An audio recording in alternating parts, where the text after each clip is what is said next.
Hello everyone, this is Joe Meloche, Superintendent of Cherry Hill Public School District. Welcome to the first online lunch of the 2018-2019 academic year. I'm very excited that you're taking the opportunity to spend a little time with me, with my good friend Officer Sean Redmond, who's my special guest today, to talk about some things that are going on in the Cherry Hill Public School District. I'd also like to remind folks that while we are doing the online lunch, if you are watching us live, you may submit questions. I like when questions come through that I can answer and that I can address. If you're watching live, you can either submit directly through YouTube. If you go in the chat feature that's on the left-hand side of the screen, you can submit questions. Mrs. Wilson, Barbara Wilson, our Public Information Officer, is sitting here manning the computer. And as always, Mr. Bart, our Director of Operations, is manning the camera. So hopefully we're looking pretty good as you're sitting there having your lunch with us. As I said, my special guest today is Officer Sean Redmond. Officer Redmond is one of our new campus police officers here in the Cherry Hill Public School District. Officer Redmond began with us. He was hired over the course of the summer and officially started during some training exercises the last week in August and has been out and about in our schools since the first day of school. So Officer Redmond, welcome. I'm glad that you could spend a little time. I know that you were able to match up, that you could stop here at Malberg, spend a little time with us this afternoon. So just tell the folks about your background. What did you do prior to being a Cherry Hill campus police officer? Prior to campus police, retired from the Cherry Hill Police Department after 25 years of service. My final landing place, my final destination was a lieutenant in charge of training as well as special operations. Some of the subcategories that fell under special operations was SWAT, K-9, negotiators, and rifle unit within the police department. Retired for a little while, was out working part-time security companies, doing security surveys for some of the schools over in Philadelphia, some of the charter schools. And was lastly doing something similar to this in a neighboring township. And the opportunity came up to come back to the town. I grew up in the town I was raised in, and it was a no-brainer to come back. It was kind of like coming home. Oh, that's awesome. Yes. Because, again, like me, Officer Redmond grew up here in Cherry Hill. I'm glad that you are here. So just as a reminder to folks, we have 9 campus police officers in our campus police department here in Cherry Hill. At the end of last year, we had 4 campus police officers, 2 who were assigned to High School East and 2 who were assigned to High School West. And we now have 9 officers. Sean, can you just tell folks a little bit about how are the additional 5 officers assigned?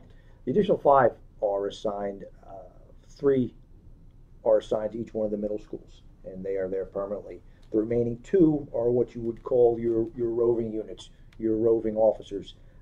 We are responsible, of which I am one. We're responsible for the safety and security of the grade schools within the township, as well as Malberg and Barclay Early Childhood Center. We're divided basically easy enough east of 295 and west of 295 with the schools. So it's right. It keeps us moving, keeps us interacting in the different schools, and it makes for a very, very enjoyable day. It really does. Sean, tell us a little bit about. So today's the 9th day of school. I know it feels like it's been a lot longer, and I always like that feeling because it means that everybody's busy and everybody is back. Today's the 9th day of school. So what does your day look like? I think us, not only the rovers as well as the officers stationed in the schools as well, I think our responsibilities are twofold. I think initially and obviously it's safety and security of location, safety and security of the staff, the administrators, principals, and most importantly the students in the schools. Visitors are responsible for their safety as well. But it's a case of you have to get to know your schools. You're responsible for security inside as well as outside. You're responsible for security. You should know your building. You should know the people in the building, the people coming and going. That dovetails, or that leads to the second purpose or function for us is building that sense of community in these schools.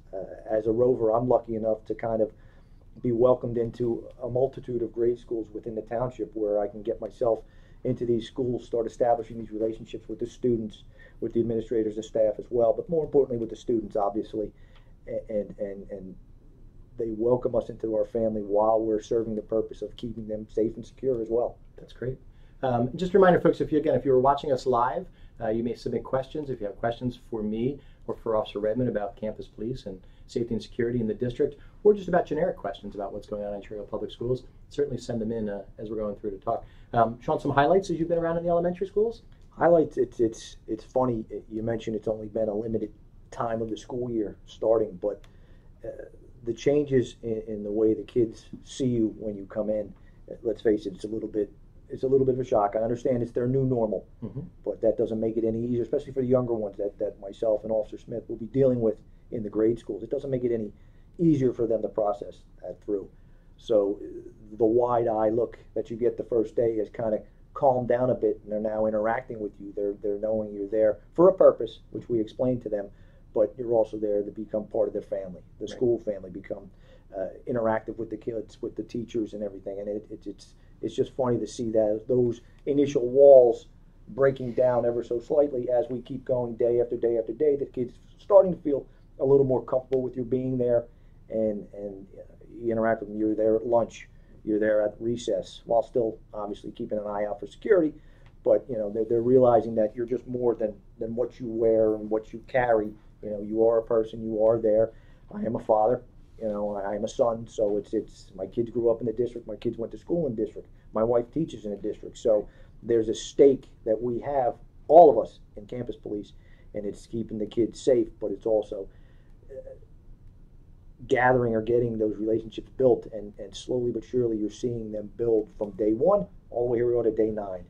That's great. Moving forward, it's a good thing to watch. And imagine what it'll be like on day 100. Yes. Or at the end of the academic year, getting ready. I think, Sean, one of the things that always amazes me, and again, like you, I grew up here in town, I live in town, and the kids have come through the district, and one that's still here, to go through is when you start, when you're not officially on duty in the building, you'll be out in the community, and kids will talk to you, or they'll want to introduce their parents to you, or see you in terms of what's going on. It's just one of those amazing things. A question, Mrs. Wilson, Mr. Bart, you shared a question with us that somebody sent in. The question is, are the campus police officers carrying live weapons while they're on their job? And the answer is? Yes, sir. The campus police officers do carry live weapons. We are armed. We are Police Training Commission, PTC, certified full-time police officers. For someone like myself who is retired, I have to get sworn back up to a full-time officer, but we are full-time law enforcement officials within the state of New Jersey. Short answer, that's the short answer. Long answer, the long answer to it is, yes, we are armed, but like I said, that beginning to get involved, the beginning to go back and forth with the kids, they don't just see it as a gun walking through the school. Right. They see it as a tool, as a piece of equipment that law enforcement uses. And that's the way we explain it to them. Sure. Again, like I get it, it's their new normal nowadays for kids. My kids never had to think of this. But if you address it a certain way and make the kid a sense of confidence and hopefully a sense of it's going to be okay. And this goes for the parents as well. Yes. We're open to talking to the parents. I fielded plenty of questions the first week of school from the parents, sure, and in an effort to put their mind at ease as best we can. And I think it's starting to work. I really do. I appreciate that. It's we are in a unique situation in Cherry Hill. We believe we're the only K-12 school district in the state of New Jersey that literally has its own armed police force. Yes, sir, we are. And as a reminder, Officer Redmond and the other 8 gentlemen who are currently campus police officers in Cherry Hill are sworn police officers, right? They are sworn police officers just like the Cherry Hill Police Department, just like the state police, just like the police departments in other townships to go through. The difference is that they work for us. You work for us as an employee of the Cherry Hill Public School District, but you have to go through the same certification, the same training, and do the similar things that go on during the course of the year. Can you describe a little bit for folks about what the difference is between when you work for the police department and when you work for us in terms of your role or what you do? I would have to say, depending on whatever your role would be within the police department, detective, street supervisor, sure, platoon commander, administration, you wear a multitude of different hats. Yes. I think coming to a job specifically like this, working for a board of education, you're not wearing as many hats. Right. Our sole responsibility is the safety and security of these buildings, more so the people inside the building. Again, yes, more so the children in yes, the building. Okay. Second hat we have to wear is a facilitator or someone who develops these relationships with these people, and that's it. That's what you have to focus on. That's what you dedicate your 8, 9, 10 hours a day doing. Right. If you're not patrolling your school, if you're not maintaining the security, familiarizing yourself with every inch, nook and cranny of your school, you're taking your time to go to classes, get introduced by principals. I've been introduced. I've come to classrooms. I talk to the kids, interact with the kids. You're spending your time doing that. So as someone who used to wear many hats and was pulled 8 different ways, getting pulled just 2 ways as of now it's a little more relaxing than getting pulled 8 different ways. Right. So That's good. Again, one of the highlights, and in the past we've had Chief Monahan has been a special guest with us a couple of different times. The relationship that exists between the school district, Cherry Hill Police Department is fantastic. The fact that you retired from the department, you have a familiarity with how Cherry Hill operates and what goes on is certainly tremendous. And we still expect, one of Chief Monahan's, one of his directives is certainly about community-based policing. Yes. He has the directive patrols.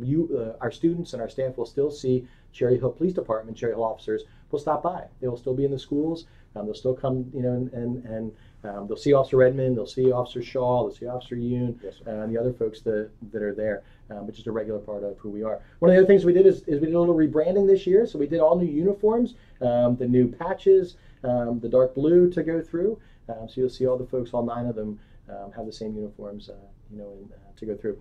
Sean, any last minute tips you want to share with folks that are watching out there? No, I said briefly it was like coming home, and it's good to come home. It's good to come home in this capacity.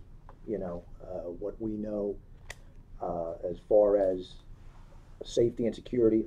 Let's face it. I think 8 of our 9 officers are retired law enforcement, so they bring knowledge, skills, and abilities of that field. Right. To task at this job, and I think it's an added benefit to the department, to our department overall. So I'm excited. 9 days in, I'm ready to keep going. And I can attest to the fact that Sean and I, we spoke over the summer when he came through the interview process, and after he was hired, he's been very excited, ready to go to start. Ad nauseum. Mrs. Wilson just held up another question that came through. Wants to know if there are going to be assemblies on weapons safety that are going to be presented. Currently, we don't have anything planned to do large-scale assemblies on weapons safety. When Officer Redmond and the other campus police officers, when they meet with kids, I'm sure that'll be a piece of identifying that they are carrying a weapon, mm-hmm. That's there. But right now, we don't have any large-scale assemblies that are planned about weapons safety. Another question that came through is somebody asked, what should a child do if they find a firearm? Firearms at home should be locked up. They should have gun locks. They should be locked in safes. I mean, there are New Jersey statutes governing that, the maintenance of weapons at home. I got to back that question up a little bit with if you do have firearms at home, there has to be an open dialogue at home to start with. Yes. With students and I'm sorry, with children and weapons. Yes. It's got to start there. The don't touch it. Look for an adult. At least worse comes to worse, run away from it. Yes. Then I think that gets reinforced at the educators level, at school, yes. With the teachers, the administrators, and finally us as well. Sure. That is usually part of my introductions to the classes when you come in. Good. You focus on the, saying how approachable you are, they can approach you, and lo and behold, it always comes back to what is that on your side. Yes. That's a nice segue into talking briefly about guns and gun safety and kind of saying in conjunction with the parents and home life, everybody should be on the same page as far as gun safety. Right. Excellent. I think that's a great tip. And Sean, as you talked about, the child finds a gun, sees a gun, tell an adult, don't touch it. Mm-hmm. They need to move away from it. Let an adult know immediately yes. to go through. Yes. Right. Safety and security. And again, the most important factor in terms of safety and security, and you've heard me say this in the community and the district especially intensely over the course of the last 9 months or so, is really the human factor. It's what Officer Redmond and his peers do. It's what I do. It's what Mr. Bart does. It's what each of the teachers, each of the parents, each of the children. We all play a role in making sure that our buildings are safe and secure. Human factor is the most important factor that's there. Ms. Wilson just held up another question that came through about Cherry Hill Police Department stopping folks for traffic violations. It says there's been a number of them on Chapel Avenue. Wants to know if that's been going on around the other schools. And I will tell you again, the relationship that we have with the Cherry Hill Police Department, every year there is certainly a step up in terms of Cherry Hill Police Department folks being out and about near our schools, because again, the safety of our children is the most important thing. So they're out there to help remind people to drive the speed limit, to be careful, and to be safe. The most important thing we want to do is make sure that our children are safe from the time they leave home until the time they return home in the afternoon. So Cherry Hill Police Department folks have been out near all of our schools. So if you are driving in, around, any place in the neighborhoods by our schools, please obey the speed limit. Please be safe, and please keep an eye out for our kids as they are out there and they are traveling about. One more question coming through. So question about, again, the role of campus police officers in student discipline. So campus police officers are police officers. They are police officers just like Cherry Hill Police Department. Officer Redmond is not in our buildings, nor any of the other campus police officers, to be disciplinarians for our children. They will not deal with regular infractions. They will not deal with, why is somebody not supposed to where they're supposed to be, or going into classrooms to remove kids or to do that kind of thing. They are there truly for the health, safety, and security of what goes on. In terms of disciplining students for regular discipline, that still falls to the adults that work in the school, the educational assistants, the teachers, the administrators. There is absolutely a separation in terms of that role. They are there to be an additional tool, an additional support, and play an additional role. The most important thing, and Officer Redmond talked about this, is building those relationships. As he and Officer Smith, as if they're at the elementary schools, as Officer Yoon and Officer Davis and Officer Shaw are at the middle schools, as Officer Baldessare and Officer Graham, Officer Hess and Officer Fowler at the high schools. It's about building relationships with the children and with the families and with the community, right? So much of what they do is about addressing events before they ever take place, because the relationship exists that's there. Again, I've known Officer Redmond for a long time. As he talked about, he grew up here in town. His kids went through the district. His wife is a teacher here in the district. His commitment is to the safety and security of our children primarily, to the staff and to the community that's here. Officer Redmond, thanks for joining me. I look forward to seeing you again soon. Thank you, sir. Be well. Take care. So again, Officer Redmond is one of the 9 campus police officers that we have here in the Cherry Hill Public School District. As I talked about when he and I were speaking, Cherry Hill Public Schools, we are unique in our situation. We believe we are the only K-12 school district in the state of New Jersey to have its own armed campus police force. They are sworn officers, and they are a tremendous asset to who we are and to what we are doing as a public school district. Some updates with where we are. Today is the 9th day of school, and in so many ways it feels like we've been in school for quite some time, but it's just the 9th day of school thus far. About what's going on and where we are in the school district. I'm always excited when school opens. While I enjoy the summer and I like to go to the beach and I like to meet with the administrators and the adults, and the facilities folks, and we can plan out what's going to take place during the year, I like it so much better when the kids are in school. In fact, this morning I started out my day over at Crucy Middle School, where there was a special event to highlight breakfast and student breakfast. And Crucy welcomed Jason Avant, who's a retired wide receiver from the NFL. He spent 8 years with the Philadelphia Eagles. And Mr. Avant came and spoke to the kids. There was a big assembly down in the gym. It was also sponsored by the Northeast Dairy Council and supported by Aramark, who's our food service provider. In fact, we had the dairy princess from South Jersey, Sierra Akes, who came and spoke. Sierra is a 5th-generation dairy farmer. She's a freshman in college, but a 5th-generation dairy farmer here in the state of New Jersey. And she told us and told the kids that her family, she is in the 10th generation in her family of dairy farmers in the United States. So fascinating about what goes on. But they really want to highlight some of the new opportunities that they have, for breakfast, new smoothies that are there, yogurt smoothies, grab-and-go items for breakfast. I had a chance to tell the kids one of the most important things, one of the most important tools that they have to be successful in school every day is a good breakfast. I know everybody's in a rush and there's a lot that goes on at home in the morning. Breakfast is offered in all of our schools every day. Great items. The ladies and gentlemen that work in our kitchen and our cafeteria do a phenomenal job of preparing breakfast for our children. I also want to highlight, before I forget, because sometimes I do forget at the end, the artwork that's behind me today was prepared and presented to us by the students from the Alternative High School. Here, the Alternative High School is a small learning environment program that has students from High School East and High School West. Mrs. Lauren Arno is the art teacher. Mrs. Arno and the children produce incredible art every year. It is one of the highlights I like to talk about each month when we do our online lunch. So this artwork was prepared by the students from the Alternative High School. A question that just came through, and it's actually a question that came in advance as well, is about the lockers at Beck. So lockers at Beck is one of the things that I've had the opportunity to speak to kids about over the course of the last 4 years. So one of my favorite things to do is to go out and meet with children in the schools and to talk to them and to hear from them about what's going on, what's going well in the schools, what do we need to focus on, what should we be improving upon. And literally every year, one of the things that we talk about at Beck is the condition of many of the hallway lockers. So it's something we've talked about and something that we've tried to act upon. In fact, last year, the district dedicated a large sum of money to replace the lockers that need to be replaced at Beck Middle School. In February of this year, we actually issued what's called a purchase order to the company that was supposed to replace the lockers. Originally, we thought the lockers were going to be replaced over spring break, and we thought the lockers were going to be replaced during the summer. And then finally, the contractor has been on site a couple of times in the last couple of weeks to start the replacement of lockers. Mr. O'Connor, the Beck principal, and his staff initially held off on the assignment of lockers throughout the school because they expected the lockers were going to be installed before the second week of school. The process has been a little bit slower than we anticipated. Unfortunately, we have to work with the contractor, and we're kind of limited in what we can do to help encourage him and his staff to put the lockers in any fashion they currently are. If you have a specific question about your child's locker or the need for a locker at Beck, please contact Mr. O'Connor or Ms. Singh or Dr. Morales, who are the two assistant principals at Beck Middle School.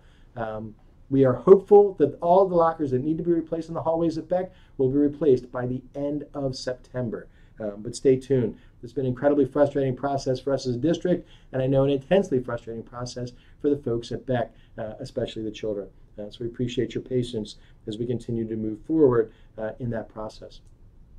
Earlier this week, on behalf of Mrs. Wethington, who's our Director of Pupil Services, an email went out to all parents in the district about a new special ed parent advisory group that we are forming. We're looking for representatives from all 19 of our schools, as well as parents who have children who may attend an out-of-district school as well. We're in the process of forming this new special ed parent advisory group. If you have questions, see the website for the link for details, and there's a flyer, and there's also a Google form that can be completed if you are interested in representing your child's school. And we're looking for parents from across the district, again, to represent all of our schools, as well as children who may attend an out-of-district school as well.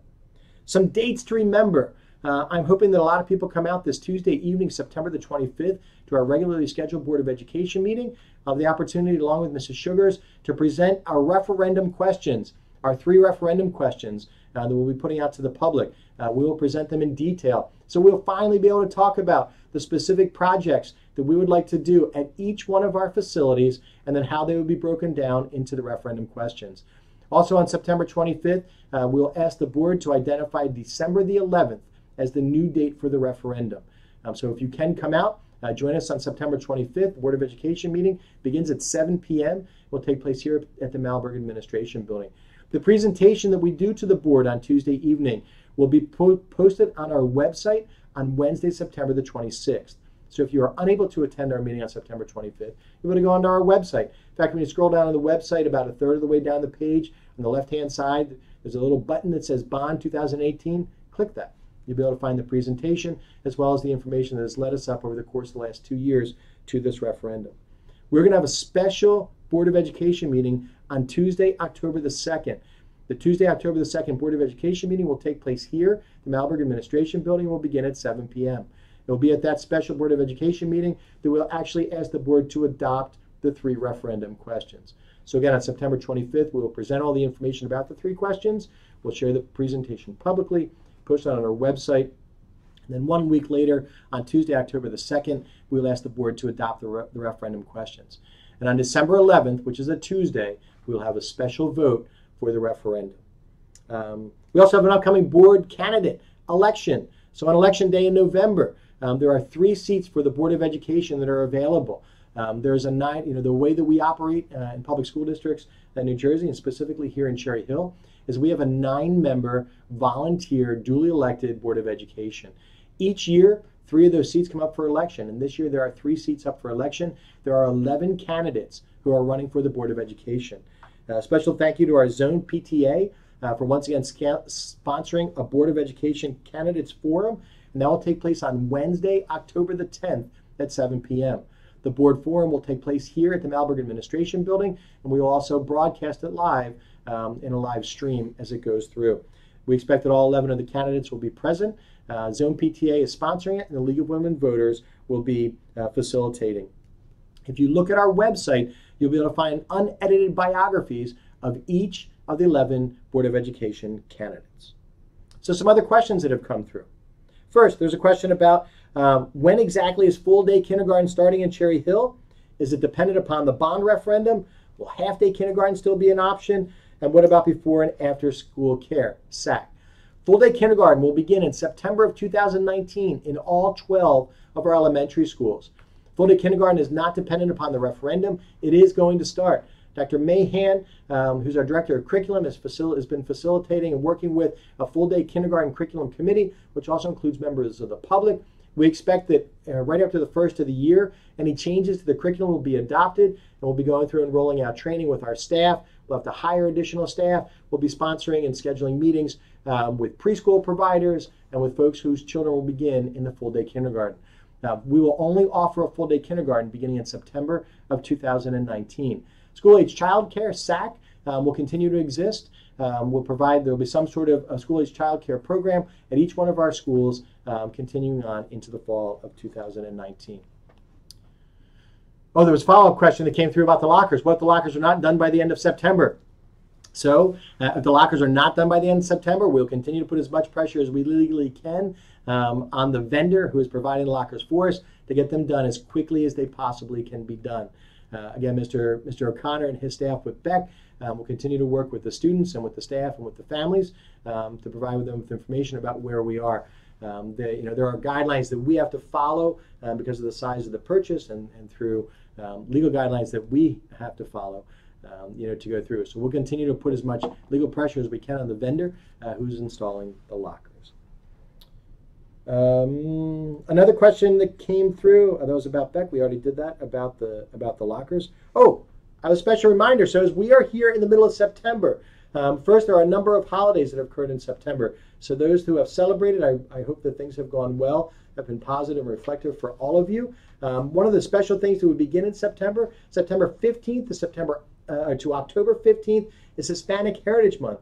Look for special Hispanic Heritage Month activities that will be occurring throughout our district. There's a special Hispanic Heritage Month tour that involves Latinos at West and Latinos Amigos at East. That will take place at our elementary and our middle schools during the course of the next month. So for all who identify in our Hispanic community in Cherry Hill, congratulations, and we celebrate with you Hispanic Heritage Month. Also, the month of September is officially Library Card Sign-Up Month. One of my favorite things to be involved with is the Cherry Hill Public Library. If you do not have a library card, get to the library. There's actually special gift bags if you sign up for a library card during the month of September. Go see Laverne Mann, who's our library director, and the incredible staff at the Cherry Hill Public Library. But get to the library and get your library card. If you're not able to go in September, you can still get a library card in October or in any other month to go through. There's a question of why the district is no longer recognizing Cherry Hill Special Education PTA as the advisory group. So one of the things that we have to do is there are statutory requirements that we have to follow for the Special Ed Parent Advisory Group that exists. So we've had to take a look at the Special Ed Parent Advisory Group and what we have used as a district, and make sure that we are following the appropriate state statutes and the appropriate guidelines that come through. That's why we are reforming. It doesn't mean that we won't continue to meet with the Cherry Hill Special Education PTA as we do with all the PTAs in the district. It's just the district has to take the step of forming an additional Special Ed Parent Advisory Group because, again, as statutory requirements exist through the Department of Ed, through the state of New Jersey, we have to make sure that we are following those. Books.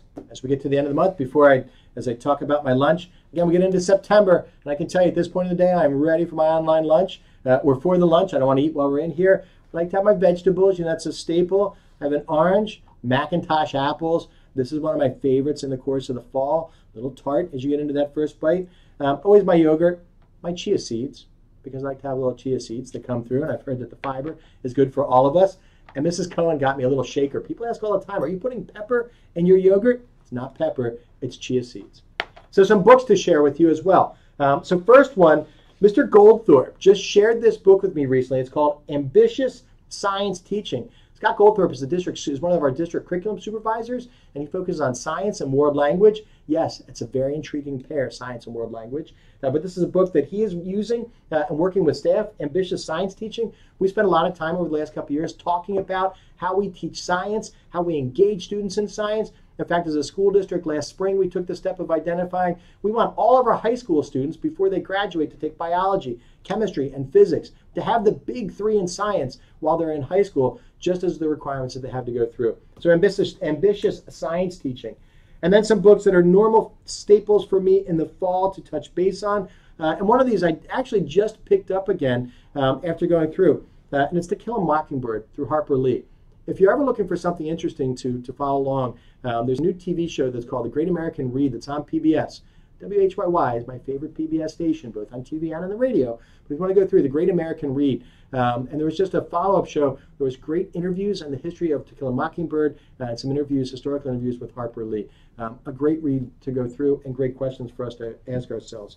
Hidden Talents, which is a summer read. This is one that I touched on again during the course of this summer. It's a middle school summer read. A great piece to go through if you have never read it. One of the high school summer reads, The Namesake. This is one of my favorites, and I try and read this every couple of years. It's a great discussion. I've had the opportunity to go over to our high schools and start to listen to some of the discussion and feedback about summer reading. But The Namesake, if you haven't read it, I encourage you to pick it up and to read it. And another one, Pigs in Heaven, Barbara Kingsolver. If you have not read Barbara Kingsolver, I encourage you to pick her up. She also wrote one of our summer reading books, which is The Bean Trees. But again, a great piece to go through and to read. And then finally, a book that one of my daughters, Madeline, turned me on to during the course of the summer that I had heard about and I had not read it. As a matter of fact, I'm going to start talking about this book with our Board of Education, with our administrators, with our zone PTA. What Made Maddie Run? I will update everyone on this later, but I encourage you, parents, staff members, community members, pick up a copy of this book. A lot to think about and a lot to talk about. And you'll start to hear me talk more about this. It'll appear, I'll reference it in some of my weekly newsletters as it's upcoming as well. But What Made Maddie Run?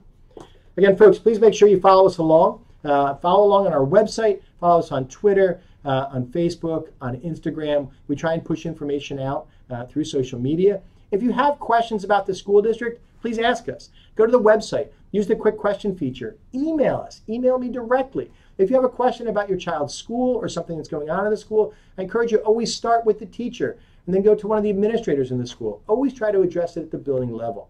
And please make sure you get out, support our kids as they're competing at the high school level and the middle school level. I'm very excited to get out to some of the events at the middle school. We reintroduced the B teams at the middle school level to expand the children who can participate in athletics at the middle school. I'm glad that Officer Redmond was able to join me today. You'll be able to see the 9 campus police officers as you are out and about in the buildings. We're working with the broadcasting students at Cherry Hill High School West. We'll have some additional videos that'll be online introducing the gentleman to you as well. Again, thank you for being involved. Please make sure if you have not yet joined our PTA or the PTA at your child's school, please join PTA. Even if you don't have a child in our schools, you can join our PTAs. Be a member. Be a part of something positive that's going on. I look forward to seeing you all. Come out and see us at our meetings. Take care.